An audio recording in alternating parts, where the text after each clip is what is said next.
How much would you have made if you had invested just $100,000 in Google back when it was just getting started? That's exactly what David Carradine did. And today his net worth is over $6 billion. That's probably one of the best investments. However, not everyone gets such a chance to become a billionaire.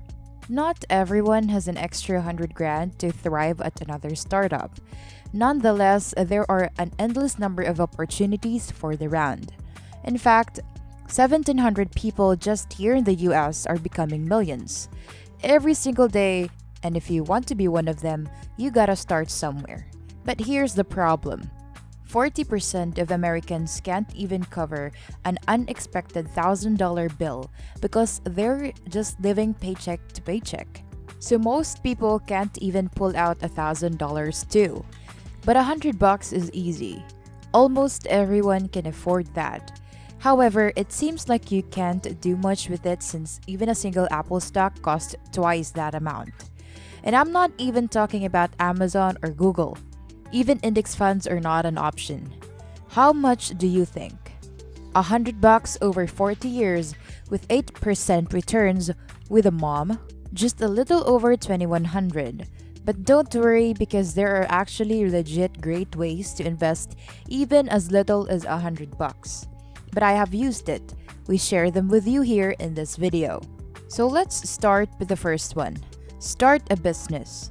I know that it sounds cliche because to start a business, it seems like you clearly need much more than $100. But believe it or not, there are actually a handful of businesses. You can start with as little as 100. The problem is that when we think of starting a business, we imagine big businesses and ignore all the ones that are much easier to start. You can buy lawn mowers, for example, for $100 and start a side business, cutting your neighbor's grass. In fact, I started this channel with just 100. I'm not one of those guys who started watching YouTube in its early days, but much later.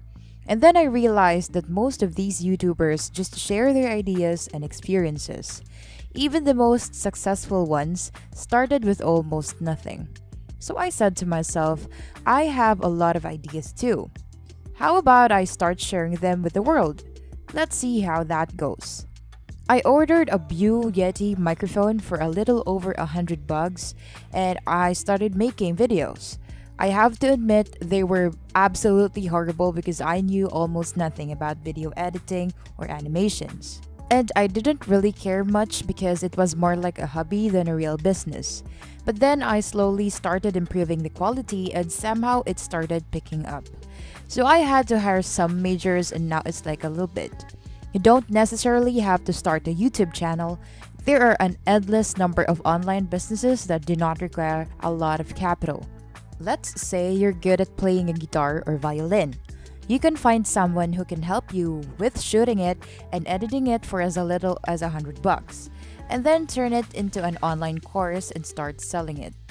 And the great part about this, you don't even need a website because right now there are multiple great platforms to sell courses for free. And if it turns out to be successful, you can slowly turn it into a legitimate business. You can easily earn back your money and make much more. We're lucky to be living in this age because no matter where you are in the world, pretty much everyone has the internet. So this is probably one of the best options for. Number 2 is trade. Trade some stocks. A lot of people keep watching videos, reading about the stock market, hoping to start investing. If you haven't bought a single stock, the world of the stock market is quite ambiguous to you. When you actually get in and start a lot of things, start getting clearer and reading and watching videos about the stock market is one thing, and investing or trading in is something else. What seems so obvious in theory isn't really that easy in practice when you buy a stock and it goes down right in front of your eyes. You'll get emotional. Your brain stops working and your emotions get into it. All that will be in your mind is to minimize losses. That's when you really learn the point isn't to turn that $100 into 1,000, but to experience the market.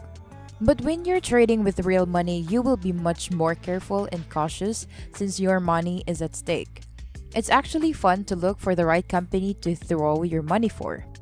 You will read about different companies, analyze their financial statements, figure out if their price is undervalued or overvalued, and then make up your mind if this company is worth your money or not. This experience is totally worth it. Even if you lose $100, in fact, if you decide to invest a larger amount one day, you will at least know how the market works. Thirdly, invest in books. I grew up watching my parents live paycheck to paycheck and struggle financially. And I promised myself that when I grow up, I'm not going to live like that. But the problem was that I did not know how to do that.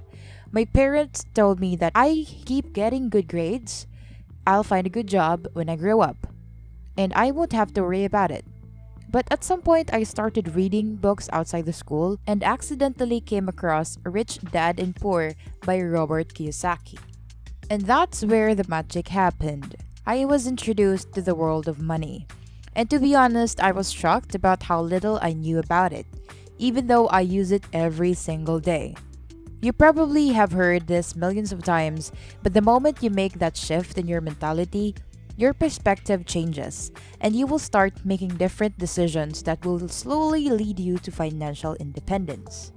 A lot of people watch a video or two here on YouTube and they think that they're financial gurus. Let me ask you something. How many videos have you watched for the past week? Dozens, if not hundreds, because YouTube is an entertainment. You might learn a thing or two, but it's not going to stick. Like when you read the book, because usually it takes you a couple of days, if not weeks, to finish a single book. And by then, these ideas will be embodied in. Some of my favorite books on this matter are The Millionaire Fastline Secrets of the Millionaire Mind, Rich Dad, Poor Dad, and few others. They're so drained into the system where they haven't even made a single penny outside. So when you tell them to start the business, they keep postponing it because it's a strange world for them. But businesses is always about selling.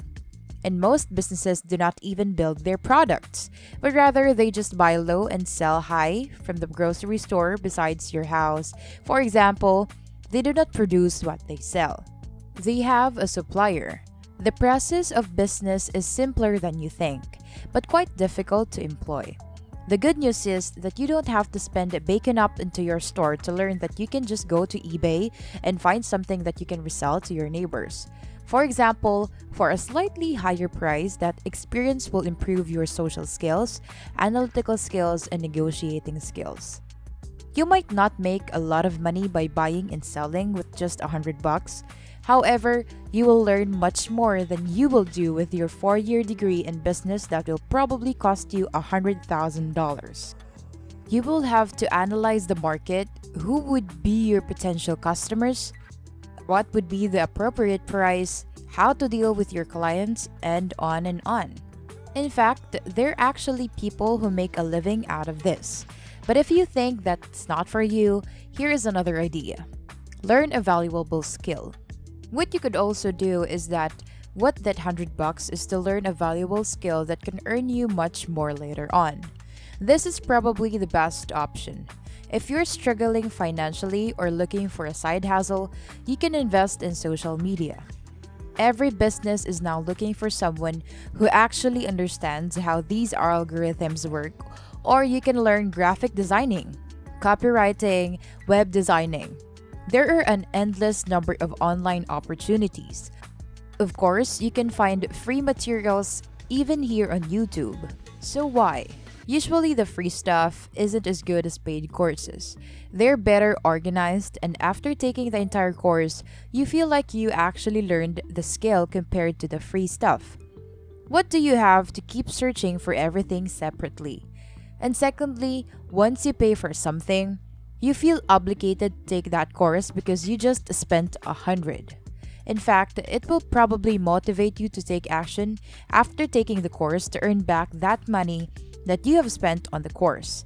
$100 isn't a lot of money and you can do much with it. So all the options we discussed in this video are more about educating yourself, stepping up to your business and analytical skills, and getting valuable experience that will pay back in the law. But now it's your turn. How and where would you invest your first $100? Thanks for watching and until the next time.